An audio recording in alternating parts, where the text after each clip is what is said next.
All right, guys. Hello, guys. So today I'll be talking about transformers and large language models.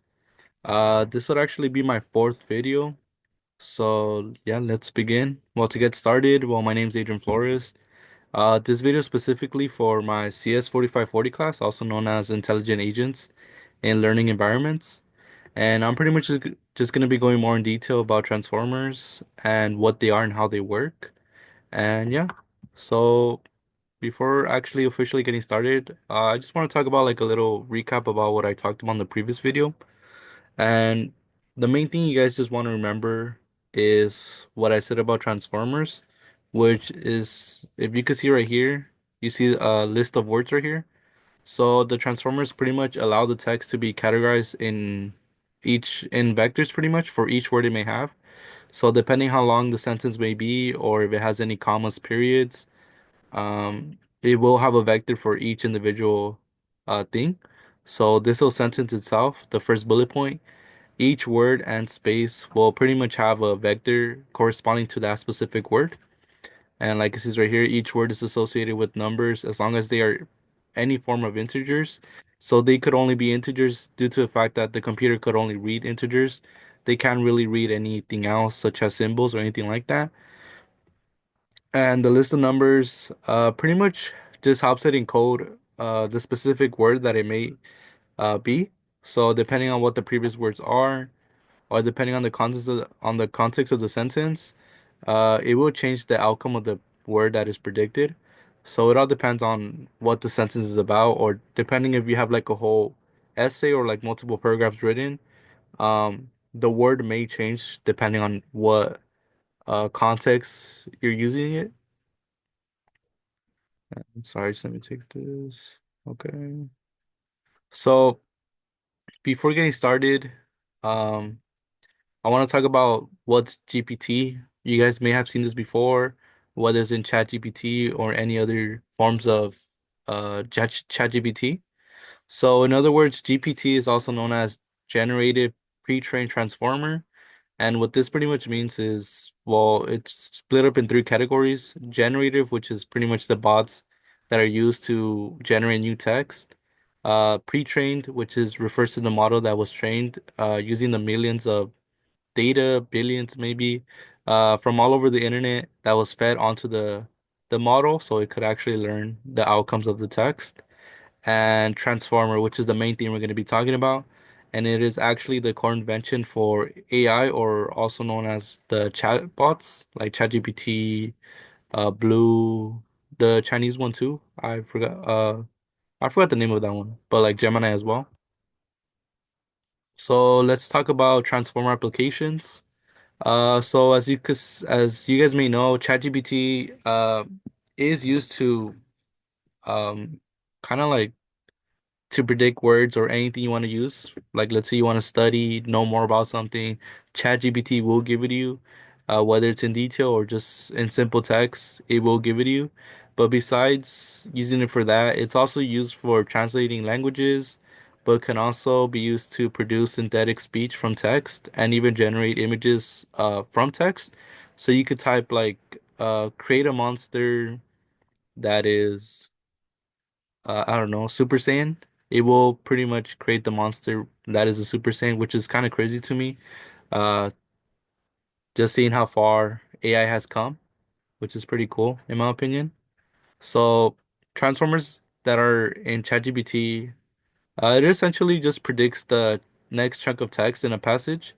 So pretty much based on the probability of the word that is being predicted next will be chosen. So if the probability is higher than the others, such as right here, land has a 22% probability, um, that is more likely to be chosen compared to the other ones.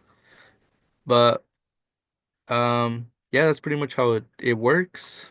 So like you can see right here, GP2 is less than GP3. So if you use to chat GPT, there are actually various different versions of it.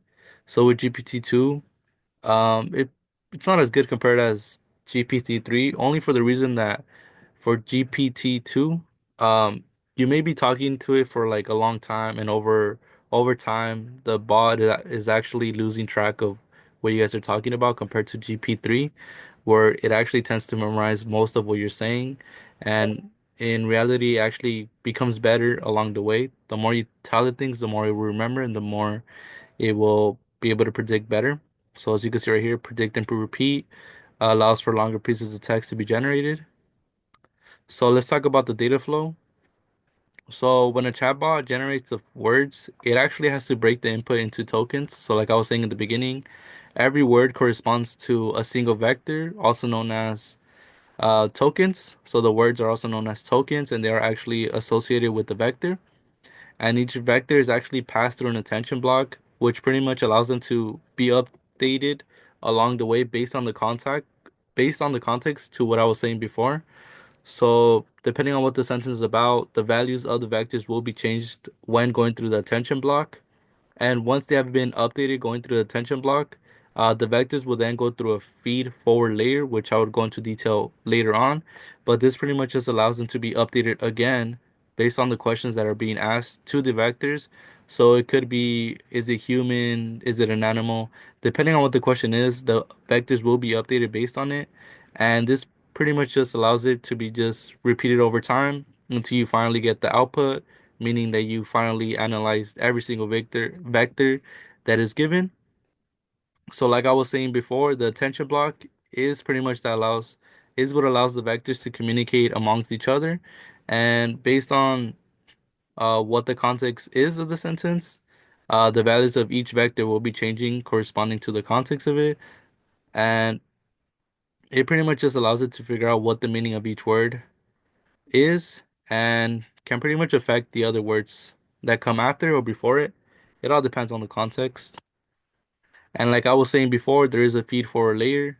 It is similar to the attention block, but in this case, instead of depending on the context of it, it actually depends on the questions that are being asked for each vector.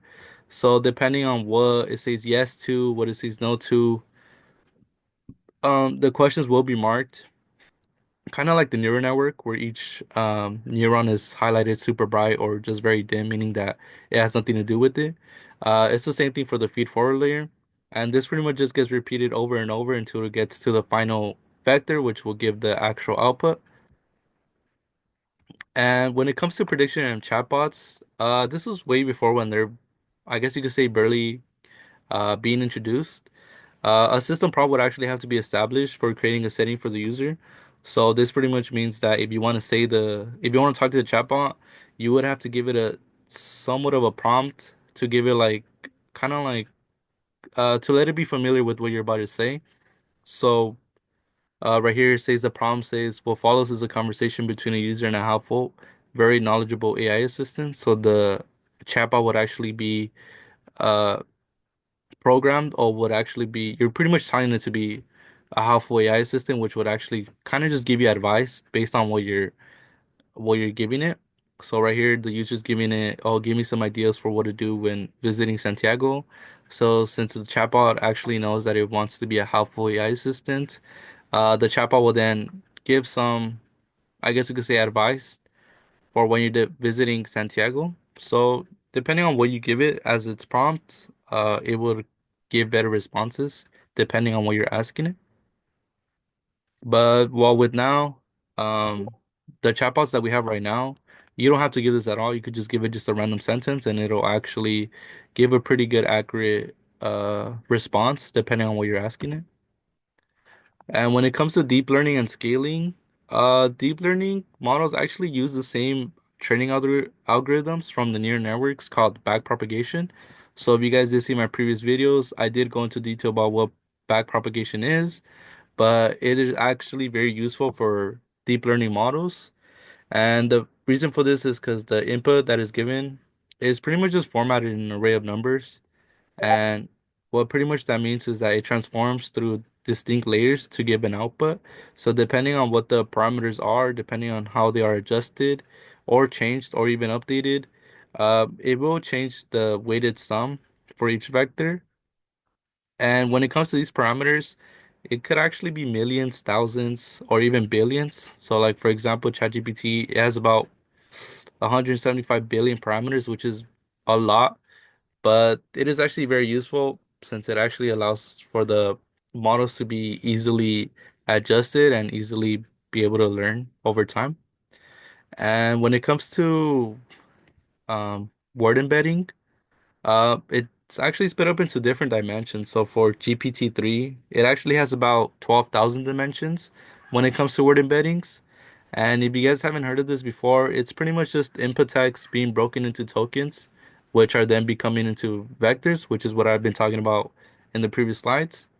And this pretty much just means that the embedding matrix has a column for each word in the vocabulary. So there's about, I believe, 20,000 words. So that means 20,000 vectors for each word. And depending on what the vector is, it will correspond to at least one of those words in the vocabulary. So when it comes to these vectors, they are actually visualized as points in a high dimensional space. So, such as a three-dimensional graph, it would be much more complex due to the fact that there is 12,000 dimensions, meaning that the graph would have to be much more complicated or complex, you could say. But it pretty much allows the models to adjust embeddings, which pretty much just give each direction in the graph, whether it's pointing up, down, middle, a purpose. And like I said, we're talking about word embeddings.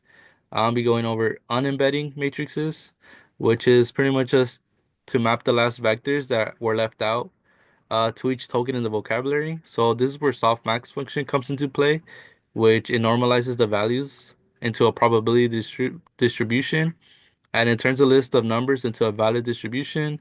And so pretty much just means that if they are very large numbers, like 8.6, 8.1, it would actually make them into, let's say, 1.5, 1.3, just minimizing the amount of um, values there is. So the large numbers will be closer to 1 and the small numbers will be closer to 0. And this pretty much just allows it for when you add up all the vectors, it would actually add up to 1. And this is where the temperature parameter comes into play because it actually allows it to have a better adjustment with the weights for the lower values. So as you can see, you adjust it right here to every single word that may apply. And then now you have a better probability of guessing the right words. So let's talk about well the transformers, but kind of like in a simple explanation. So word embedding, you could kind of think of it as giving each word a numerical representation. So pretty much every word would actually have corresponding values that correspond to it. So let's say you have king, right? The king does have authority because you're a king, you have authority over everything. So you would just give it a one. But does it have a tail? No. So you just put zero. Is the king rich? You put yes, so that'd be a one. And is the king a male or female? And if it's a male, you just put -1. Or if it's a female, you would give it one. Let's say for this reason, they both say -1, but realistically, they should be different since they are different genders. But this pretty much allows for the machine to actually be able to categorize each word depending on what they are. So let's talk about contextual embeddings. There are static embeddings, which is just every word has a different meaning, every word has a different uh values, but this is where contextual embeddings do come into play, which is allows every word to change its values or meaning depending on the surrounding words in this sentence, which is actually very useful when actually trying to determine what's to be predicted. And this is the architecture for the transformer, which is actually the encoder and the decoder.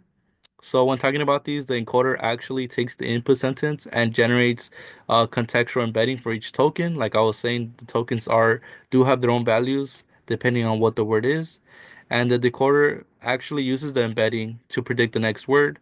So depending on what values correspond to the words, um, they will then be changed over time to actually predict the right words using the decoder, which is actually going to be predicting the next word. And yeah, it could either be used to predict words or translate into a different language, which is actually very useful.